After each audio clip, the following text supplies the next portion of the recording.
And the next question is of biomolecule. See, question is identify the correct statement. And lipids are generally water soluble. This is incorrect. Proteins are polypeptide. Correct. Polysaccharides are long chains of sugar.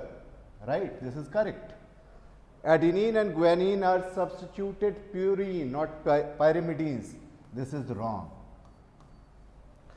Almost all enzymes are protein. This is very correct. So the right answer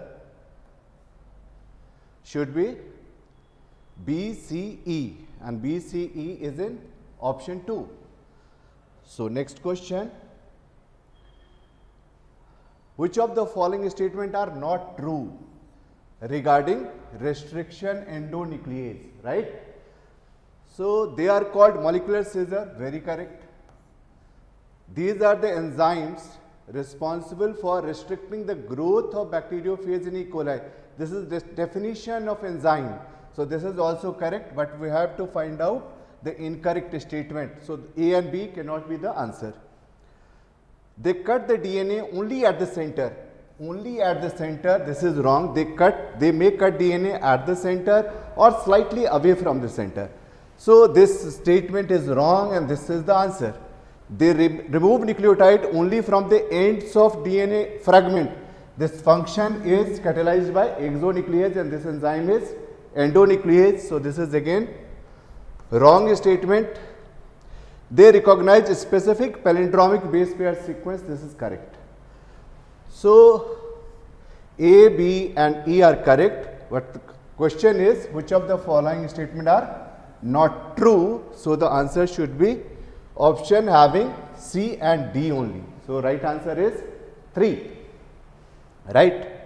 So we are moving to the next question, and next question is very easy question. Again from biomolecule, alpha helix is found in which level of protein structure?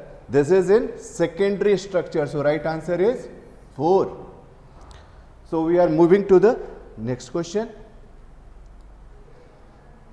और ये question भी biomolecule से है, and this is finding correct statement regarding amino acid. They are substituted methane. This is right statement. They are substituted methane. Serine is an alcohol containing amino acid, not aromatic amino acid. This is wrong. Valine is a neutral amino acid. Correct. Lysine is an basic amino acid. So the correct statement are A and C, and A and C are given in option number 3. We are moving to the next question. And this is match the list 1 and list 2. See, genetically modified organism, BT cotton is genetically modified organism. Thermostable DNA polymerase is isolated from bacteria named Thermus aquaticus. So A is 2 and B is 3, and TI plasmid is tumor inducing plasmid found in Agrobacterium. Tumefaciens and PVR 322 is a cloning vector made from the plasmid of Escherichia coli. So D is 4, and the same match A2, B3, C1 and D4 is in option 3. So we are moving to the next question, and next question is simple question. This is about sequence of PCR. PCR sequences denaturation, annealing and polymerase extension. This is given in very first option.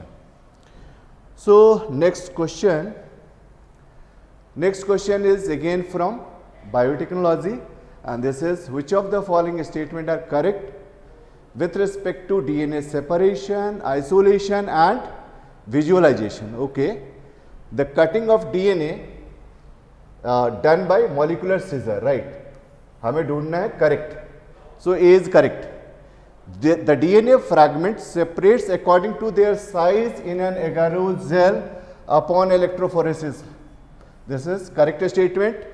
Separated DNA fragment can be seen without staining when exposed to UV light. No, we need to stain by using ethidium bromide. And so this is wrong statement. The separated DNA fragment when stained with Ethereum bromide can be seen in UV light, cannot be seen in visible light. C and D both are wrong and A and B are right. Question is about correct statement.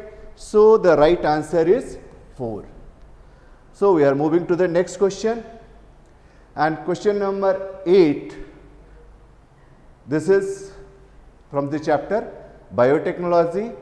Insertion of foreign DNA at BAM H1 site in vector PVR322.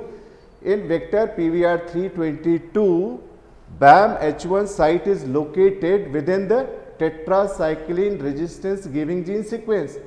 So if foreign gene is inserted in this site, this will cause insertional inactivation. So there will be loss of resistance feature of tetracycline antibiotic. So the right answer is 3. The next question. Choose the correct statement regarding GIFT to overcome infertility.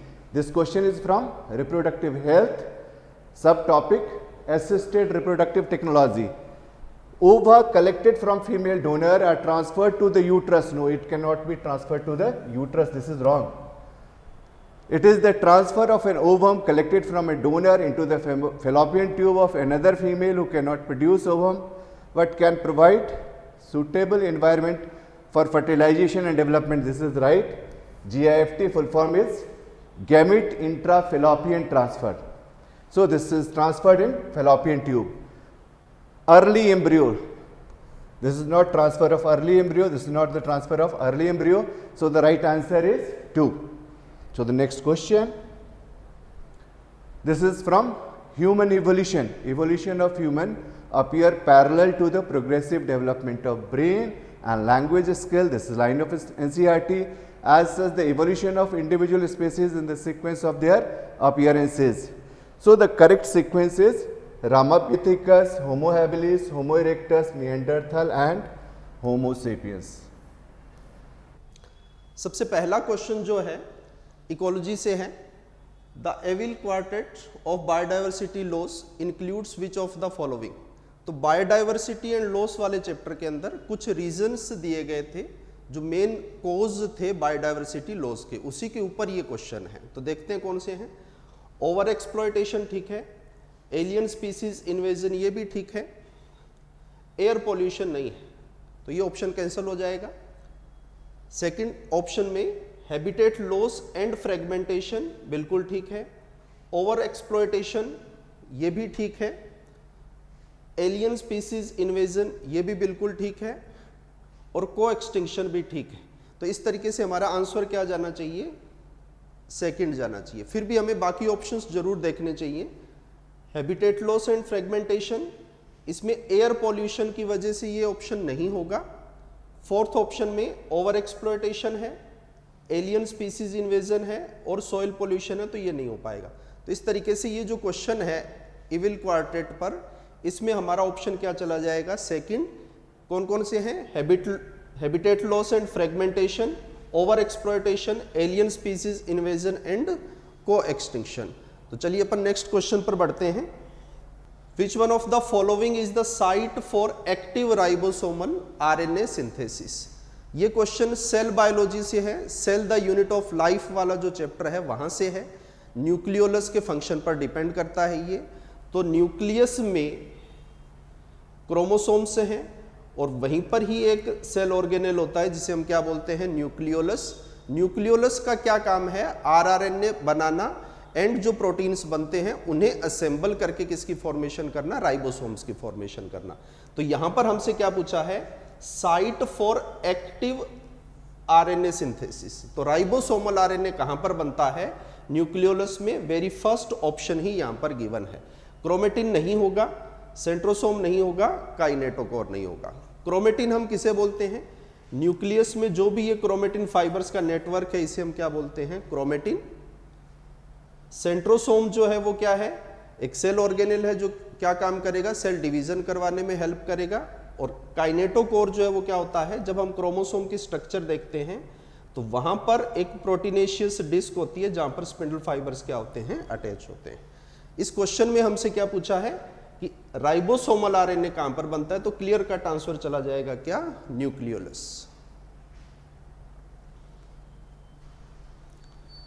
तो ये 93 जो question है वो match the column का question है, और इसमें different phases दी हुई है सेल साइकिल की।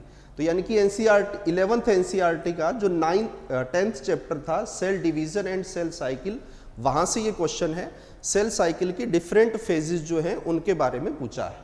तो देखिए G1 phase, G1 phase cell cycle की बिल्कुल शुरुआती फेज होती है जहां से काम स्टार्ट होता है। तो इसमें कौन ऑप्शन बनेगा, एक्चुअल सेल डिवीजन ये नहीं आएगा। एक्चुअल सेल डिवीजन कौन सी फेज के अंदर होता है, एम फेज में होता है। तो इसके लिए क्या जाएगा, फर्स्ट जाएगा। Cell is metabolically active and continuously grows but does not replicate its DNA. तो ये जा सकता है जीवन के लिए। Synthesis of DNA occurs and the amount of DNA per cell double. तो डीएनए का सिंथेसिस कौन सी फेज के अंदर होता है, क्लियरली एस फेज के अंदर होता है, यानी कि यहां पर क्या जाएगा, थर्ड जाएगा। G2 synthesis of DNA occurs, ये तो सेल के लिए आ गया है। Proteins are synthesised while cell growth continues. तो देखिए सेल ग्रोथ को क्या बोला है कि कंटिन्यू है, यानी कि स्टार्ट तो पहले हो गई थी लेकिन क्या है, कंटिन्यू चल रही है। तो यानी कि G2 के लिए क्या आना चाहिए, 4 आना चाहिए, और G1 के लिए क्या आना चाहिए, सेकंड आना चाहिए। ठीक है, तो देख लेते हैं कौन सा ऑप्शन बनता है। तो देखिए ए का क्या बन रहा है, सेकंड, बी का क्या जा रहा है, 3, सी के लिए क्या जा रहा है, 4, और डी के लिए क्या जा रहा है, 1। तो इस तरीके से ये जो मैच द कॉलम का क्वेश्चन है इसमें हमारा क्लियर कट आंसर जो है वो क्या चला जाता है, 1। तो ये जो क्वेश्चन था वो कौन से चैप्टर से रिलेटेड था, सेल साइकिल वाले चैप्टर से रिलेटेड था। इंपॉर्टेंट चैप्टर है, पिछली बार भी कई क्वेश्चन इस चैप्टर से आए थे, अब की बार भी आए। नेक्स्ट क्वेश्चन पर बढ़ते हैं आगे। नेक्स्ट क्वेश्चन फिर से मैच द कॉलम का है, एंड अगेन ये क्वेश्चन कहां से आया है, इकोलॉजी से आया है। तो इकोलॉजी में जो ये प्रोडक्टिविटी दी है, तो प्रोडक्टिविटी कहां पर गिवन थी, प्रोडक्टिविटी हमें इकोसिस्टम वाला जो चैप्टर है वहां पर गिवन थी। तो इकोसिस्टम के फंक्शंस गिवन है जो एनर्जी पर बेस्ड है, मैटर पर बेस्ड है, तो उसी में ही किसके बारे में गिवन है, प्रोडक्टिविटी के बारे में। तो देखिए प्रोडक्टिविटी क्या है, प्रोडक्टिविटी तो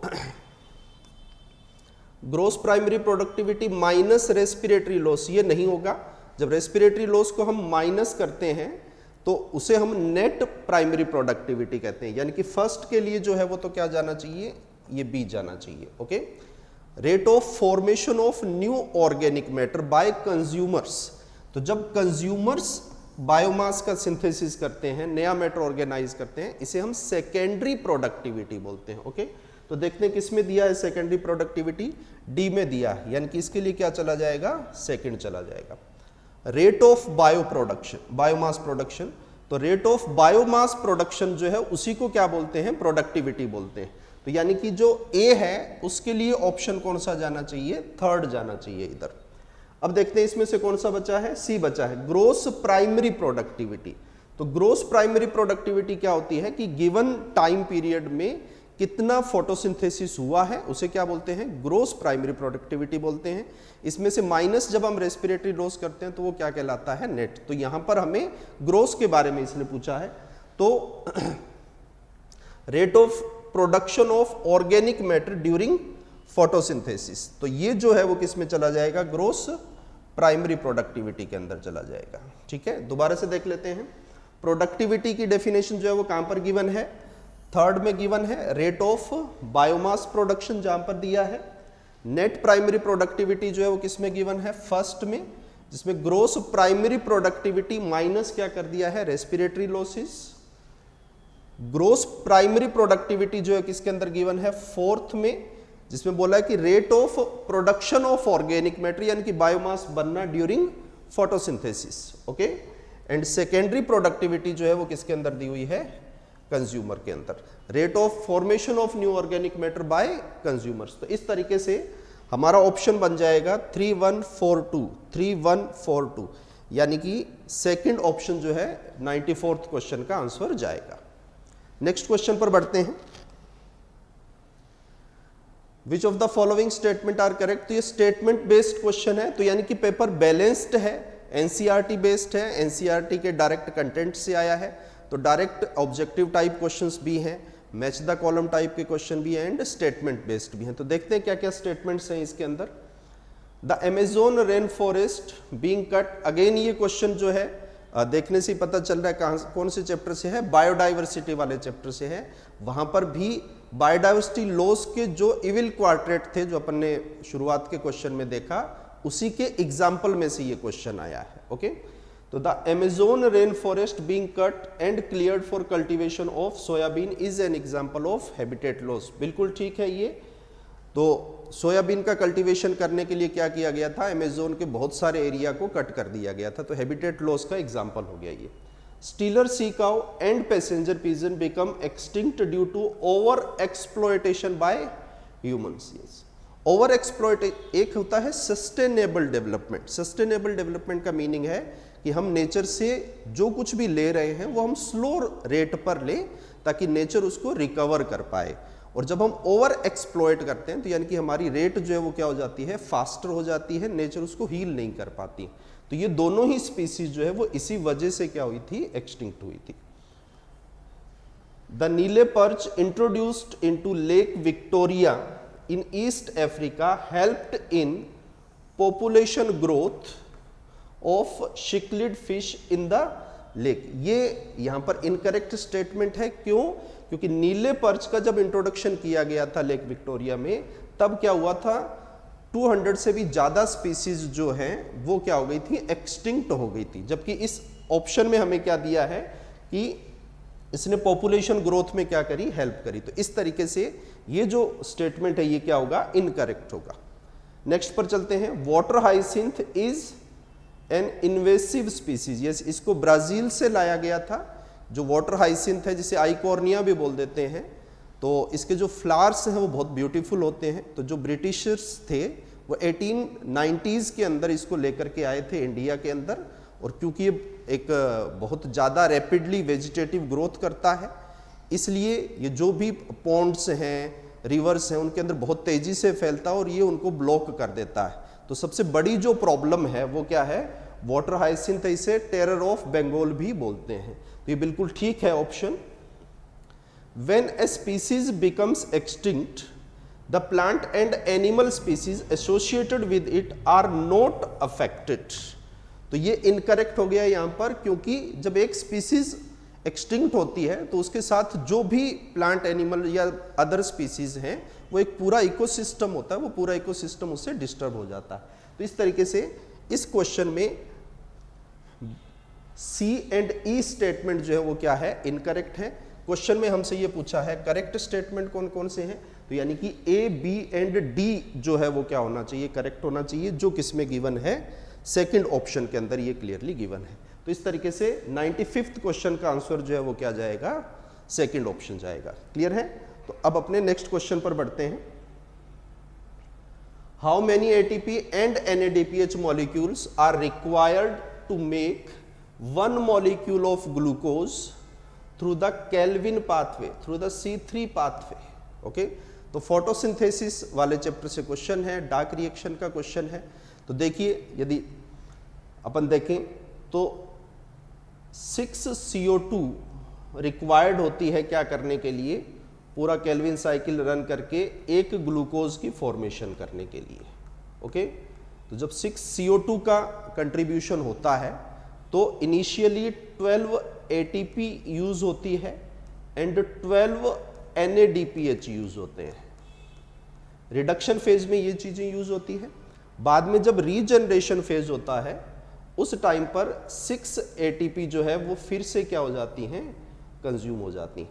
तो इस तरीके से टोटल 18 ATP एंड 12 NADPH का क्या होता है, यूज होता है। तो इस क्वेश्चन में जो पहला ही ऑप्शन है 18 ATP एंड 12 NADPH, तो 1 ग्लूकोज को बनाने में 18 ATP एंड 12 NADPH यूज होंगे, जो इक्विवेलेंट होती है। एक NADH कितने के इक्विवेलेंट होता है, 3 ATP के।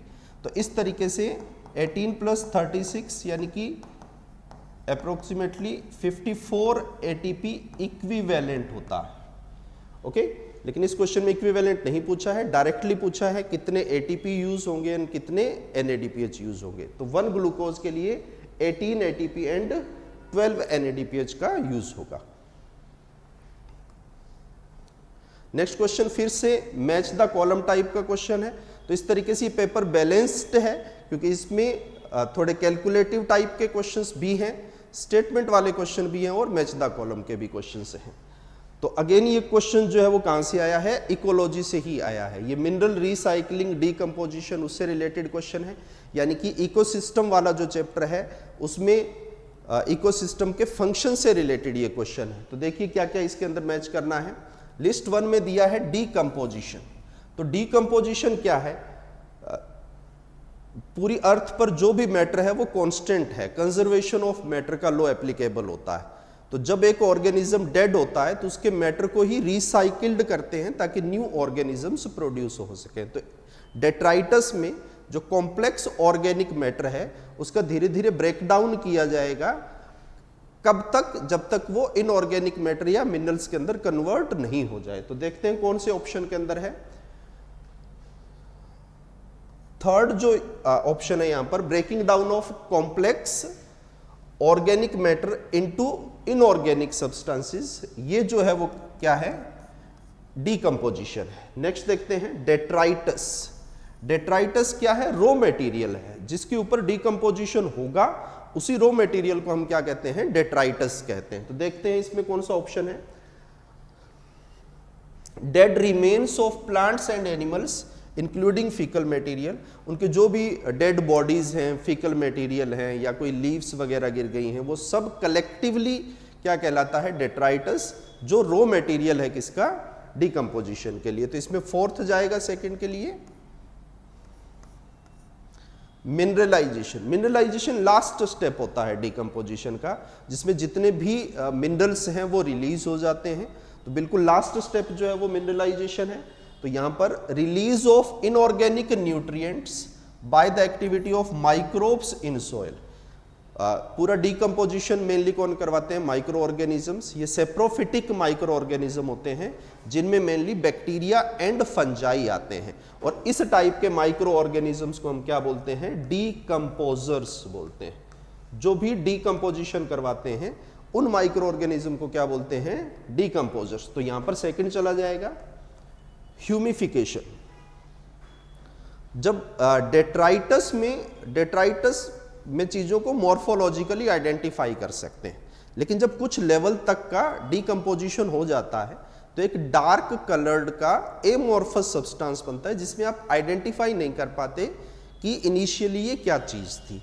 तो इसी एमॉर्फस सब्सटेंस को ही हम क्या बोलते हैं, ह्यूमस बोलते हैं, और इसके बनने को हम क्या बोलते हैं, ह्यूमिफिकेशन।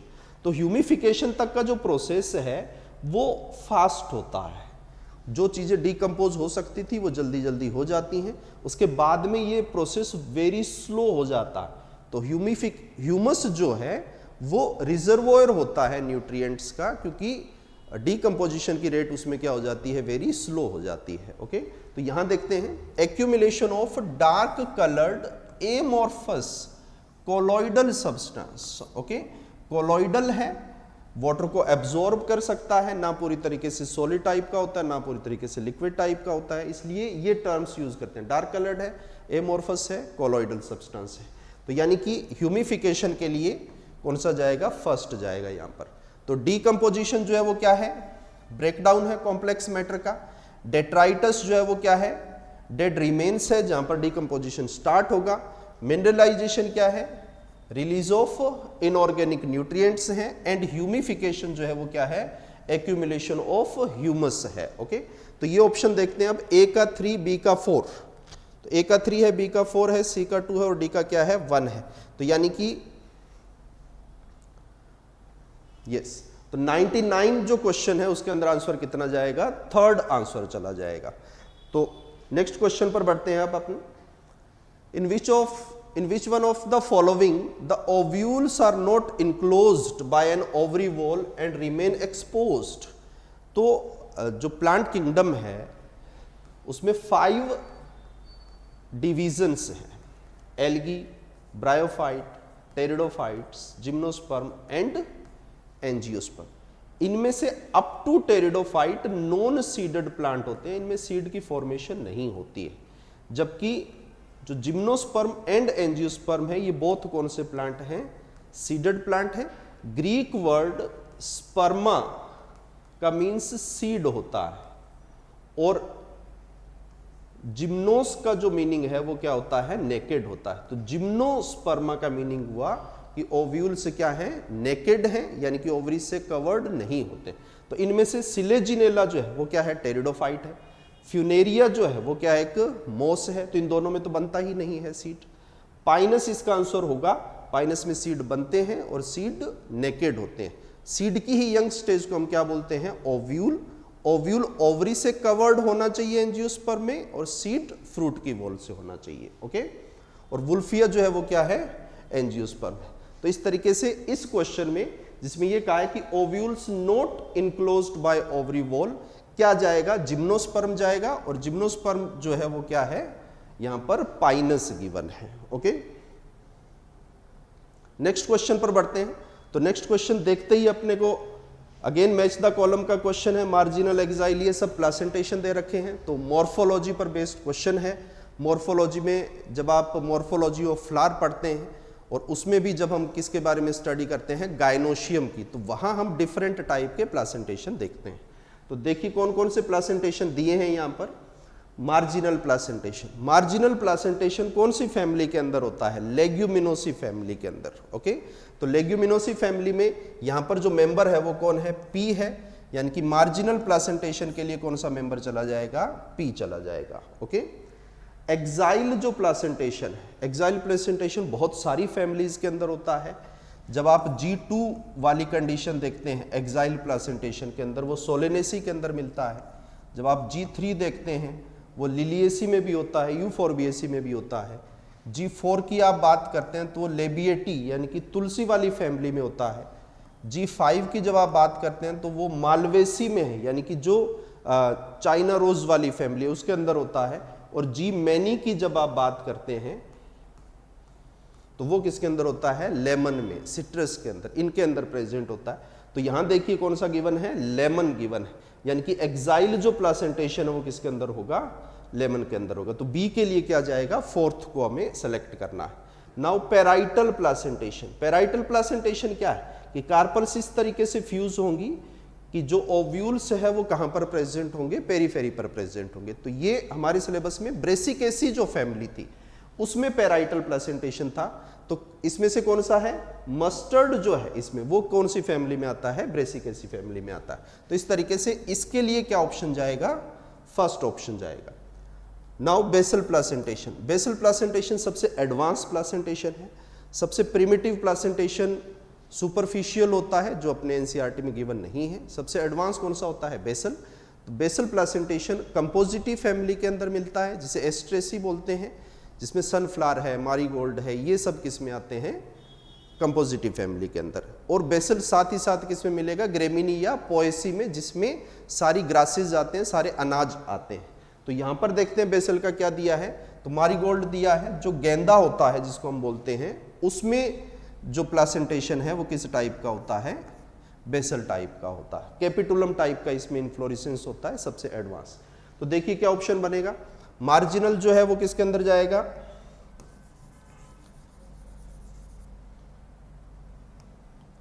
मार्जिनल के लिए यहां पर क्या गिवन है, पी गिवन है। एक्साइल जो है वो किसके लिए गिवन है, लेमन के लिए गिवन है। पेराइटल जो है वो क्या दिया हुआ है, मस्टर्ड है। एंड बेसल प्लेसेंटेशन जो है वो किसके अंदर है, मारीगोल्ड में। तो वो ऑप्शन जिसमें सेकंड 4 1 3 हो, यानी कि सेकंड 4 1 3, तो क्लियर कट यहां पर जो 101 क्वेश्चन है, 101 नंबर क्वेश्चन है, उसका आंसर कितना जाएगा, 3 आंसर इसका जाएगा। नेक्स्ट क्वेश्चन पर चलते हैं। In angiosperms root hairs arise from which one of the following regions of root. तो ये जो क्वेश्चन है ये मॉर्फोलॉजी से है। मॉर्फोलॉजी का जो इनिशियल सेक्शन होता है, मॉर्फोलॉजी ऑफ रूट, वहां पर ही एनसीईआरटी में यहाँ पर शुरू में पेज पर यहाँ पर डायग्राम गिवन है और इस थ्योरी के अंदर यहाँ पर ये दिया है, वहीं से ही इसको डायरेक्टली लिया है। तो देखिए शुरुआत वाला जो बिल्कुल रीजन है, ये जोन ऑफ सेल डिवीजन होता है जो रूट कैप से कवर्ड होता है। इसके जस्ट पीछे जोन ऑफ इलोंगेशन होता है जहां डिटर्मिनेशन होता है, और इसके पीछे ही जोन ऑफ मैच्योरेशन है जिसे जोन ऑफ डिफरेंशिएशन भी बोल देते हैं। उसी जोन से किसकी फॉर्मेशन होती है? रूट हेयर्स की फॉर्मेशन होती है। तो यहां पर हमसे यही पूछा है कि कौन से जोन से क्या बनते हैं? रूट हेयर्स बनते हैं। तो रूट कैप नहीं आएगा, मेरिस्टेमेटिक एक्टिविटी नहीं आएगा, इलोंगेशन भी नहीं आएगा। कौन सा आंसर जाएगा इसके अंदर? The region of maturation. इसे रीजन ऑफ डिफरेंशिएशन भी बोलते हैं, इसे रीजन ऑफ रूट हेयर्स भी बोलते हैं। और यही वो एरिया है रूट का जहां पर सबसे ज्यादा वाटर एंड मिनरल्स का एब्जॉर्प्शन होता है। क्यों? क्योंकि जो रूट हेयर है वही क्या करते हैं? इसका सरफेस एरिया इंक्रीज करते हैं। और पीछे जो बल्क वाला एरिया है उसमें डेड टिश्यूज की फॉर्मेशन हो जाती है, इसलिए वहां पर किसी टाइप का कोई एब्जॉर्प्शन नहीं होता। तो क्वेश्चन नंबर 102 का आंसर जो है वो कितना होगा? 4 होगा। पेपर बहुत प्यारा है, बहुत प्यारा पेपर आ गया। देखिए कितना बढ़िया पेपर आ गया। और मैं आपको बताऊं जितने क्वेश्चंस आपने तैयार किए थे उसी में से पूरा पेपर आपका आ गया। देखिए पहला क्वेश्चन क्या है? विच one of the following not characteristic पूछा है प्लांट सेल का, और फेज कौन सा है? फेज है इलॉन्गेशन का। आपको पता है यहां पे अगर हम बात करते हैं, ये देखिए सेकंड पे जाइए जरा से, लार्ज कॉन्स्पिक्यूअस न्यूक्लियाई कहां पाया जा रहा है? ये तो यार मेरिस्टेम का करेक्टर है ना। तो आओ ना, नॉट कैरेक्टरिस्टिक है और फेज ऑफ इलॉन्गेशन है। आंसर क्या जाएगा? आंसर 2 जाएगा आपके सामने। एंड देन हम आ गए नेक्स्ट क्वेश्चन के ऊपर। देखिए बेटा क्या दिया? Which of the following statement are correct? Correct को तुरंत अंडरलाइन करना था। Reference to transcription unit. Transcription unit के बारे में पूछ रहा है। कितना बढ़िया क्वेश्चन एनसीईआरटी का, line to line. The promoter is, पहला देखिए, a transcription unit of DNA is defined primarily 3 regions. बिल्कुल सही भाई साहब, बिल्कुल सही पहला गया। Then promoter is said to be located towards the 5' and of the structural gene. बिल्कुल सही है क्योंकि हमें कोडिंग स्टैंड से देखना होता है। देन आया the promoter is DNA sequence that provide the binding site. अरे वाह, वेरी गुड, क्या आसान सा क्वेश्चन आया यार। The promoter define the template and coding stand. बिल्कुल सही। आपको पता है कि अगर इनकी पोजीशन चेंज कर देते हैं तो इनकी डिफिनीशन चेंज हो जाती है, इसलिए this one is also correct. Then यहां पे है the terminator is located towards the 3' end of the coding strand and is defining the end process of the transcription. बिल्कुल सही। इसका मतलब आंसर क्या गया? जब सारे के सारे तुम्हारे सही हैं तो फर्स्ट वन इज करेक्ट। ठीक, 4 नंबर आपके पक्के बेटा। The main function of bulliform cell. ये देखिए भाई साहब क्वेश्चन एनाटॉमी का आ गया। बुलीफॉर्म का फंक्शन क्या है? क्या fungal spore? No. Photosynthesis? No. Minimum water loss? Yes. कैसे? By rolling of the leaf. This one is the correct. 3 number option गया 3rd नंबर, और 4 नंबर आपके फिर पक्के। Find out the incorrect statement about the photosynthesis from the following. Yes बेटा सुन, the water splitting complex is associated with PS1? No, PS2 से connected होता है। देखो ये हो गया रॉन्ग। क्वेश्चन पूछा क्या था? इनकरेक्ट है, इनकरेक्ट। इनकरेक्ट का मतलब पहला हमारा इनकरेक्ट हो गया। अब जहां पर भी पहला नहीं है तो इसका मतलब क्या हुआ भाई साहब? ये देखो, ये तो गया ना। ए तो इनकरेक्ट पूछा है, पहला इनकरेक्ट है, तो ये ऑप्शन तो बन ही नहीं सकते हैं, और बी ओनली हो ही नहीं सकता। आंसर क्या जाएगा? ए और डी, क्योंकि आपने देख लिया ए इनकरेक्ट है, लेकिन हम डी को चेक करेंगे एक बार फिर से। और देखिए जरा से C3 plants exhibit Karanj anatomy blunder. आपको पता है ये C4 प्लांट्स के अंदर होता है, इसलिए आंसर क्या जाएगा? आंसर जाएगा हमारा कौन सा? आंसर जाएगा 2nd, पक्का। 4 नंबर। पेपर थोड़ा सा लेंदी है बेटा, लेकिन है आसान। पेपर लेंदी है, इसमें दो राय नहीं है। Match the list 1 with list 2। Yes. देखिए भाई साहब, बात आई कंजक्टिव टिश्यू की। कंजक्टिव टिश्यू कहां होता है? जाइलम और फ्लोएम के बीच में होता है। कहां पर पाया जाता है? रूट के अंदर पाया जाता है। तो अपन क्या करेंगे? Tissue between the xylem and phloem. Casparian strips कहां होती हैं? कैस्पिरियन स्ट्रिप्स इंडोडर्मल सेल में होती हैं, और सुवेरिन का डिपोजिशन होता है। इसका मतलब हो गया क्या? 4th जाएगा। सब्सिडियरी सेल्स कहां जा रही हैं? यस, गॉड सेल के पास में। एंड देन स्टार्च शीथ किसे कहते हैं? हम इंडोडर्मल को कहते हैं। तो ऑप्शन यहां पर क्या गया? आप देख रहे हैं बेटा, ए में 3rd, ए में 3rd, मतलब ये नहीं हो सकता, ये नहीं हो सकता। बी में कौन सा गया? बी में गया 4th, बी में 4th, मतलब दोनों अभी चल रहे हैं। देन आ गया डी, डी में गया कौन सा? इंडोडर्मल 2nd, तो डी में 2nd का मतलब हो गया आंसर कौन सा गया आपका? आंसर गया यहां पे 3rd। क्लियर हो गया आपका? देखिए पेपर बहुत ही अच्छा, लेकिन लेंदी, मैंने फिर से कहा लेंदी है थोड़ा सा पेपर बेटा, लेकिन एनसीईआरटी बेस्ड है बिल्कुल पेपर, कहीं पर भी बाहर नहीं जाना। Heterophyllous development in response to, देखिए 11th के लास्ट चैप्टर का ये क्वेश्चन आ गया। अगर हम बात करते हैं इन्वायरमेंट में कौन से प्लांट में जाता है, रेनेकुलस में होता है ना, तो क्या जाता है, प्लास्टिसिटी जाएगा ना, आंसर 4, मतलब 4 नंबर फिर आपके पक्के। देन आ जाइए नेक्स्ट क्वेश्चन पे, फिर से आप आइए, रेसिमोस इन्फ्लोरेसेंस। अरे भाई रेसिमोस में आपको पता है ना कि लगातार फ्लावर ये लगातार इलोंगेट करता रहता है, तो फ्लावर किस मैनर में लगते हैं, एक्रोपिटल मैनर में। दिया है कहीं पर यहां पर या नहीं दिया, ये बताओ। यस, एक्रोपिटल सक्सेशन, मतलब third one is the correct answer. फिर से 4 नंबर पक्के। देन आइए, विच one of the following is disorder. अरे वाह भाई वाह, ग्लूटामिक एसिड की जगह पे वैलिन आ गया और 6th पोजीशन पे आ गया बीटा ग्लोबिन पे।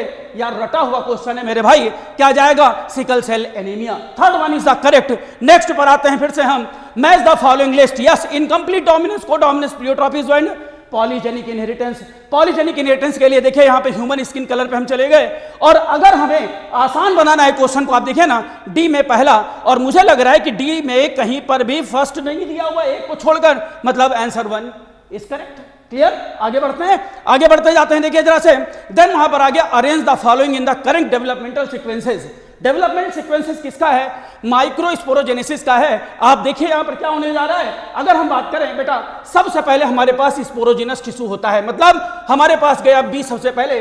देन उसके बाद क्या होगा, यहां पे इससे बनेगा क्या, पॉलन मदर टेट्राड, मतलब गया डी, और उसके बाद हो जाएगा क्या यहाँ पे, देन हमारे पास आ जाएगा माइक्रोस्पोर टेट्राड, मतलब ए आया, एंड देन पॉलन ग्रेन, मतलब सी आया। तो यहां पे कौन सा ऑप्शन गया, B D A C, means option 3 is correct. Paper lengthy but NCERT based. ठीक, आगे हम बढ़ते हैं, देखिए arrange the following DNA fingerprinting के बारे में आपको बताना है। सबसे पहले अपन को क्या करना होता है, डीएनए लेना होता है। डीएनए लिया, इसे रिस्ट्रिक्शन इंडोन्यूक्लियोज एंजाइम से हमने काट दिया, देन उसके बाद जेल इलेक्ट्रोफोरोसिस कराई। अब देखते हैं यहां पर क्या है भाई साहब। देखिए पहला वाला सबसे पहला गया, आपको देख रहे हैं ना कि फर्स्ट है पहले, क्यों आइसोलेट किया आपने डीएनए को एंड रिस्ट्रिक्शन इंडोन्यूक्लियोज एंजाइम से आपने से काटा। देन उसके बाद क्या करने जा रहे हैं यहां पे हम, सेपरेशन डीएनए फ्रेगमेंट इलेक्ट्रोफोरोसिस, मतलब हमारे पास कौन सा स्टेप जाएगा, इसके बाद ई जाएगा। देखिए ए के बाद ई और ए के बाद ई, इन दोनों में तो नहीं है भाई साहब, इसका मतलब या तो फर्स्ट होगा या सेकंड होगा।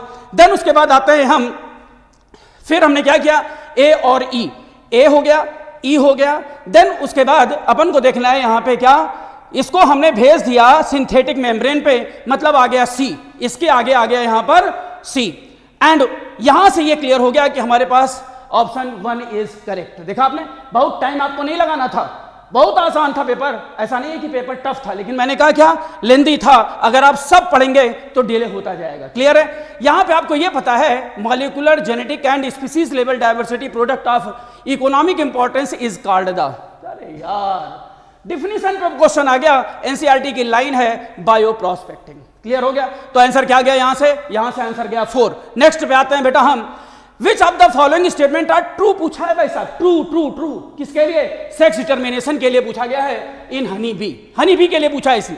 अब हनी बी में देखिए जरा से, an offspring formed from the union of sperm and egg develops as a female, बिल्कुल सही है भाई साहब, 100% सही है। An unfertilised egg develop into male by the parthenogenesis, बिल्कुल सही है। A male has half number of chromosome than that of female, बिल्कुल सही है। मेल प्रोड्यूसर्स, अरे भाई साहब गलत कर दिया, बाई मियोसिस नहीं होता है, बाई माइटोसिस होता है, इसलिए यहां पे ये रॉन्ग हो गया। देन उसके बाद हनी बी हैज, बिल्कुल सही है। तो भाई साहब पूछा क्या था, ट्रू, इसका मतलब है जहां पर हमारे पास डी जो है नहीं होगा वही आंसर जाएगा ना, तो यहां पे आंसर क्या गया आपके पास, आंसर यहां पे गया 4th। देखिए ए बी सी और ई, 4th ऑप्शन पर जाइए और 4 नंबर ले जाइए। वो जितने टेस्ट हमने करा दिए नारायण जयपुर ने, उसी में से पेपर आना था यार, पूरा का पूरा पेपर आ गया। अब आप देखिए आगे क्या है, main criteria used by the kingdom, okay 5 kingdom, RH Whittaker बेटा 1969। कहा जा रहा है कि कौन से क्राइटेरिया इन्होंने यहां पे यूज किए, ठीक है। Correct answer from the, yes देखिए जरा से, क्या नहीं यूज किया इन्होंने, फ्लैजला का यूज नहीं किया था। इसका मतलब क्या हो गया, सी हटा दीजिए भाई साहब, और सी अगर आप हटाते हैं तो हम आ जाते हैं कहां पे, हम आ जाते हैं फर्स्ट पे, मतलब फर्स्ट पे जाइए और 4 नंबर लीजिए। Which of the following is triplet cell, अरे भाई ट्रिप्लेट सेल कौन है यहां पे यार, ट्रिप्लाइड आपको पता है, ए भाई सेंट्रल सेल है, सेंट्रल सेल में 2 पोलर न्यूक्लियाई होता है, नहीं जाता है। Primary endosperm, yes good. तो इस तरीके से 122 में आंसर क्या गया। यहां पे अगर हम बात करते हैं तो सेकंड जाएगा, क्योंकि यही कैसा होता है, यही ट्रिप्लाइड होता है बेटा। Okay, all the best. Botany के नेक्स्ट क्वेश्चन को डिस्कस करना, और बड़ा सा आसान सा एक क्वेश्चन दे रखा है उन्होंने यहाँ पर मॉलिक्यूलर बेसिस ऑफ इनहेरिटेंस से। और क्वेश्चन था which one of the following statements are correct with reference to packaging of DNA helix. DNA helix की पैकेजिंग के रेफरेंस में बहुत अच्छे से आप लोगों ने पढ़ रखा है। तो फर्स्ट दिया यहाँ पर histone are organised to form a unit of 8 molecules of called histone octamer. बिल्कुल सही है, हम लोग बोलते हैं कि 4 type of 8 histone molecules are formed. Histones negatively charged basic protein है क्या? हिस्टोन को नेगेटिवली चार्ज्ड बोले कि पॉजिटिवली चार्ज बोले? हम लोग बोलते हैं कि डीएनए नेगेटिवली चार्ज और हिस्टोन कैसे हैं? Positively charge conditions. ये क्वेश्चन बहुत बार, ये वाला स्टेटमेंट बहुत बार आया हुआ है ऑलरेडी प्रीवियस क्वेश्चंस के अंदर, पीवाईक्यू के अंदर आप लोगों ने देखा होगा कि histone proteins are basic amino acid residue बहुत होते हैं, लाइसिन और आर्जिनिन रिच होते हैं। यहाँ पर भी इन्होंने इस क्वेश्चन को मेंशन कर रखा है, स्टेटमेंट को मेंशन कर रखा है, अगेन करेक्ट स्टेटमेंट है।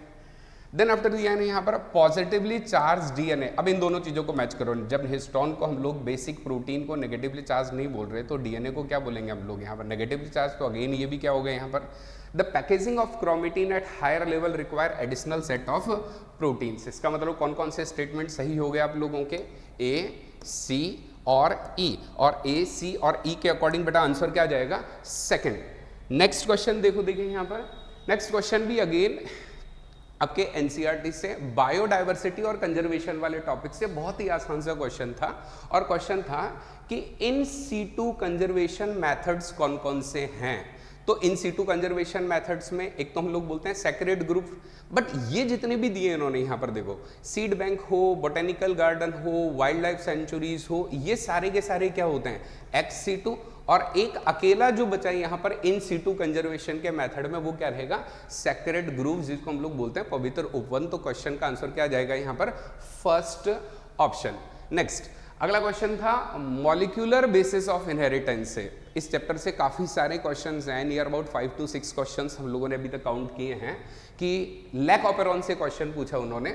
और याद करो आप लोगों ने पढ़ा होगा प्रोकैरियोट्स में लैक ऑपेरॉन, और लैक ऑपेरॉन में स्ट्रक्चरल जीन, और स्ट्रक्चरल जीन में बोला था आप लोगों ने 3 different structural gene because of polycistronic condition. तो हम लोग बोलते क्या थे? Z, Y और A। और इन्होंने क्वेश्चन क्या दिया यहाँ पर? The Z gene codes for. तो बताओ देखिए, Z जीन क्या बनाती है, Y जीन क्या बनाती है, A जीन क्या बनाती है? उन्होंने क्वेश्चन इसके रेफरेंस में डिस्कस किया। तो ये क्या बनाएगा? Beta galactosidase. Y जीन क्या बनाती थी? परमिएस एंड ट्रांस एसिटाइलेज। तो यहाँ पर Z के रेफरेंस में पूछा है, तो Z के रेफरेंस में हम लोग क्या बोलेंगे? Beta galactosidase is the correct answer. अगला क्वेश्चन देखिए एक बार के लिए, कहां से है ये क्वेश्चन? इस तरह के क्वेश्चंस इस बार एनसीईआरटी ने एनटीए ने बहुत अच्छे से क्वेश्चन, नियर अबाउट 7 या 8 क्वेश्चन ऐसे हैं जो कॉलम मैचिंग के क्वेश्चन प्रिपेयर किए उन्होंने। और ये था अपना 11th क्लास का लास्ट चैप्टर, जहां से ये क्वेश्चन दिया उन्होंने ग्रोथ रेगुलेटर से। ग्रोथ रेगुलेटर से उन्होंने लिस्ट 1 ग्रोथ रेगुलेटर्स के नेम दिए, 2,4-D, जिब्रेलिन, काइनेटीन और ABA। इधर इनके functional effects, brewing industry, stimulations of stomata closure, herbicide and nutrient mobilisation. जो सबसे आसान है वहां से बात स्टार्ट करते हैं।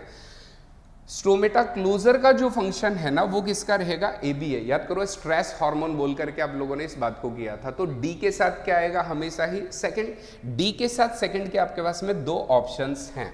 उसके बाद अगर बात करें हम लोग न्यूट्रिएंट मोबिलाइजेशन, और न्यूट्रिएंट मोबिलाइजेशन था एंटी एजिंग हार्मोन के रेफरेंस में साइटोकाइनिन का फंक्शन। तो C के साथ क्या रहेगा? 4th। और C के साथ अगर 4 करते हैं तो आपका क्वेश्चन का आंसर तो हो रहा है यहां तक। इसके अकॉर्डिंग आंसर क्या जाना चाहिए? 3rd। बट रिमेनिंग को देखो, देखिए A के साथ 3rd बैठ रहा है क्या? A के साथ 3rd हर्बिसाइड। यस, आप लोगों ने बोला था यहाँ पर 2,4-D and 2,4,5-T are the weedicides. आप लोग बोल रहे थे वीड फ्री लॉन वगैरह, हर्ब्स वगैरह को हटाने के लिए। और ब्रूइंग इंडस्ट्री के अंदर हम लोग बोलते हैं कि जिब्रेलिन को काम में लेते हैं माल्ट फॉर्मेशन और मोलेसिस की प्रोसेस के रेफरेंस में उन्होंने जिब्रेलिन के फंक्शन को एक्सप्लेन कर रखा है। दैट्स व्हाई हम लोगों का आंसर क्या जाएगा इस क्वेश्चन के अंदर? Option number 3rd। वो है 127, arrange the following steps of the somatic hybridisation in a correct sequence. तो ये सवाल बायोटेक्नोलॉजी से पूछा गया है। बायोटेक्नोलॉजी में जो एप्लीकेशन पार्ट है वहां पर ये ऐड किया गया है। तो सवाल पढ़ते हैं, इसमें लिखा हुआ है कि इनको अरेंज करना है हमको एक पार्टिकुलर ऑर्डर में। तो देखिए सबसे पहले हमेशा जब भी हमें सोमेटिक हाइब्रिडाइजेशन करना होता है तो हमें सेल चाहिए। पहले क्या चाहिए? सेल। तो isolation of single cell from two different varieties of plant, ये सबसे पहला आएगा। ठीक है, एक ही ऑप्शन में देखिए ऐसा पहले है, डी इसमें दिखाई दे रहा है। इसके बाद अगर हम गौर से देखें कि जब भी सोमेटिक हाइब्रिडाइजेशन होता है तो इसमें दो सेल्स को हम फ्यूज कराते हैं और नए टाइप की एक सेल क्रिएट करते हैं। तो देखिए growing of the hybrid protoplasts to form a new plant, ये सबसे आखिरी में है, सेकेंड ऑप्शन में ही ऐसा हमें दिखाई दे रहा है। तो इसीलिए इसमें आंसर जाएगा सेकेंड। ठीक है, तो ध्यान रखिएगा इसमें बेस्ट ऑप्शन चला जाएगा 2। और नेक्स्ट क्वेश्चन बहुत ही आसान क्वेश्चन दिया था, डायरेक्ट कॉपी पेस्ट क्वेश्चन था। रेस्पिरेशन इन प्लांट्स वाले चैप्टर से आरक्यू द लास्ट टॉपिक, और आरक्यू के अंदर एनसीईआरटी ने सिर्फ 2 या 3 ही बातों को आरक्यू के अंदर मेंशन कर रखा है। कार्बोहाइड्रेट की आरक्यू, उसके बाद उन्होंने फैट की आरक्यू और प्रोटीन की आरक्यू के रेफरेंस में। और याद करो ये फॉर्मूला था ट्राइपामेटीन, और ट्राइपामेटीन की आरक्यू मतलब फैट्स की आरक्यू क्या रहेगी? Less than 1। अब यहां पर लेस देन 1 का ऑप्शन देखो, एक तो है लेस देन 5.5 और एक है लेस देन बिटवीन 0.5 टू 0.9। मैं बोल रहा हूं 0.7 के अराउंड आती है, अदरवाइज कैलकुलेट भी कर सकते थे आप लोग। CO2 अपॉन O2 की बात करें तो ये वैल्यू जो आएगी, ये वैल्यू कितनी आती है? 0.7 के approx. So that the perfect answer is second option. Next question, और नेक्स्ट क्वेश्चन था ये एक अच्छा सा क्वेश्चन था, थोड़ा अच्छा क्वेश्चन था, बट इसके ऑप्शंस बहुत ही आसान बनाए हैं इसके अंदर। एनटीए ने पेपर इस बार बहुत आसान बनाया बेटा, कट ऑफ शायद तक इंक्रीज होने वाली है अच्छे खासे लेवल पर। और क्वेश्चन था, since the origin and diversification of life on earth there have been 5 episodes of mass extension, मतलब अब तक टोटल 5 मास एक्सटेंशंस हो चुके हैं। And how is the 6th extension which is in progress different from the previous, मतलब अभी जो 6th extension चल रहा है वो पहले वालों से डिफरेंट कैसे है? तो ऑब्वियस सी बात है, ये सिंपल बेसिक आईक्यू की बात है कि अभी जो चल रहा है वो प्रीवियस से तो फास्टर है, प्रीवियस से तो वो फास्टर रहेगा। अब प्रीवियस से फास्टर है तो इन्होंने बोला यहां पर the current species extension rate are far lower than those in the previous episode, ये तो पॉसिबल ही नहीं है कभी। उसके बाद दिया the present स्पीसी extension rate is 100 to 1000 time faster. हाँ, एनसीईआरटी का स्टेटमेंट है कि प्री हिस्टोरिक टाइम में जो पहले 5 हुए उनके कंपैरिजन में अभी जो छठा चल रहा है, and that 6th extension is the 100 to 1000 time faster than the previous one. ये है आंसर इसका, बट हमें अभी भी नेक्स्ट ऑप्शंस को पढ़ना पड़ेगा। The present net species extension rate is 0, ये तो पॉसिबल ही नहीं होता। नेक्स्ट तो इम्पॉसिबल टास्क है कि कोई स्पीसीज एक्सटेंड हो ही नहीं, बिकॉज हैबिटेट लॉस, फ्रेगमेंटेशन को, एलियन स्पीसीज एक्सटेंशंस वगैरह ये सारी चीजें जो चली रही है तो एक्सटेंशन तो हो रहा है, तो 0 तो कभी हो ही नहीं सकता। हाँ, अब ऑप्शन रहे आपके पास सेकंड और ऑप्शन रहा 4, ये 10 टाइम फास्टर है या 100 टाइम फास्टर है? तो as per NCERT this is 100 to 1000 time faster than the previous one. तो इस क्वेश्चन का आंसर क्या आ जाएगा? Second option. अब आते हैं अगले सवाल की ओर बढ़ते हैं, that means list match type question, और इसमें लिस्ट 1 और लिस्ट 2 को हमें मैच करना है। आपने स्ट्रक्चरल ऑर्गेनाइजेशन चैप्टर सुना हुआ है और बायोमोलिक्यूल सुना होगा, उम्मीद है। तो बायोमोलिक्यूल से आप ये देखिएगा, एक टेबल है बायोमोलिक्यूल में जिसमें ट्रिप्सिन, मॉर्फिन, कॉनकैनावेलिन और कोलेजन के बारे में जानकारी दी गई है। तो ट्रिप्सिन जो है, याद करिए, एक एंजाइम है, तो यानी कि ए को मैच करेगा एंजाइम। मॉर्फिन, मॉर्फिन क्या है? एक एल्कलॉइड है। क्या है? एक एल्कलॉइड है।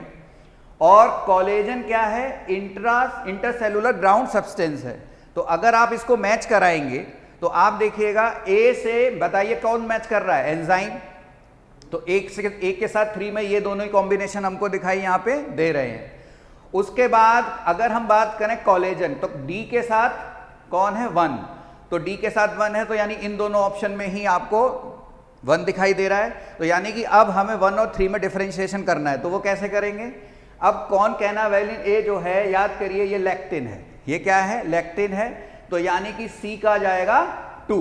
तो सी का 2 किस में दिखाई दे रहा है? आपको इसमें दिखाई दे रहा है, यानी कि इस सवाल का जो बेस्ट कॉम्बिनेशन ऑप्शन है वो है 1। तो आंसर इसमें चला जाएगा 1। तो ये हो गया इस सवाल का आंसर। आइए अब एंड द नेक्स्ट क्वेश्चन है, Which one of the following statement is not true about the universal rules of binomial nomenclature? Finally एक वो क्वेश्चन जिसके बारे में हम लोग अक्सर बोलते हैं कि लिविंग वर्ड एक ऐसा छोटा सा चैप्टर है, लास्ट ईयर तो कोई क्वेश्चन आया ही नहीं था, इस बार भी एक ही क्वेश्चन आया, बट थैंक गॉड कि इस बार उन्होंने इस चैप्टर से क्वेश्चन दिया। बहुत ही आसान सा क्वेश्चन था, और क्वेश्चन था कि विच one of the following statement is not true about the universal rules of binomial system. अब बाइनोमियल सिस्टम के रूल्स बहुत अच्छे से तुम लोगों को अच्छे से पता है। Both the word in biological name when hand written are separately underline, बिल्कुल सही बात है। The specific epithet in the biological name starts with a small letter, बिल्कुल सही बात है। Specific epithet always starts with a small letter and generic epithet always starts with a capital letter. The first word in the biological name represents the genus, not specific epithet. First word को क्या बोलेंगे? Genus. And biological names are general in Latin because Latin is a dead language. तो बोलो देखिए यहां पर which one is not true, answer क्या जाएगा इसका? थर्ड ऑप्शन इसका आंसर जाएगा। बहुत आसान सा क्वेश्चन था, फाइनली लिविंग वर्ड से इस बार एक क्वेश्चन एनटीए ने दिया। अगला क्वेश्चन था, इस क्वेश्चन में कुछ नहीं था, बहुत आसान था, बट आई थिंक मुझे लग रहा है 1 या 2% स्टूडेंट ने भी ये क्वेश्चन आते हुए भी या तो गलत किया है या फिर थोड़ा सा कंफ्यूज हुए हैं। क्वेश्चन था कि enzyme required for carboxylation in Calvin cycle. सबसे पहले दिमाग में क्या चमकता है? सबसे पहले ये जो बात है वो आती है रुबिस्को, और जल्दबाजी के अंदर हम लोगों को रुबिस्को कहीं दिख नहीं रहा है, क्लियर? बट इन्होंने देखो रुबिस्को को बेसिकली उन्होंने आधा अधूरा पूरा नाम लिखा, आधा अधूरा भी है और पूरा भी। उन्होंने लिखा आरयूबीपी कार्बोक्सिलेज ऑक्सीजनेज, जबकि पूरा नाम क्या है? Ribulose bisphosphate carboxylase oxygenase. अब कई बच्चों ने इसको ऑक्सीजनेज देख करके कार्बोक्सिलेशन के चक्कर में कंफ्यूज हुए हैं, ऐसे कुछ स्टूडेंट्स के कॉल है मेरे पास, बट प्रॉपर आंसर क्या जाएगा? RuBP carboxylase oxygenase is the perfect answer.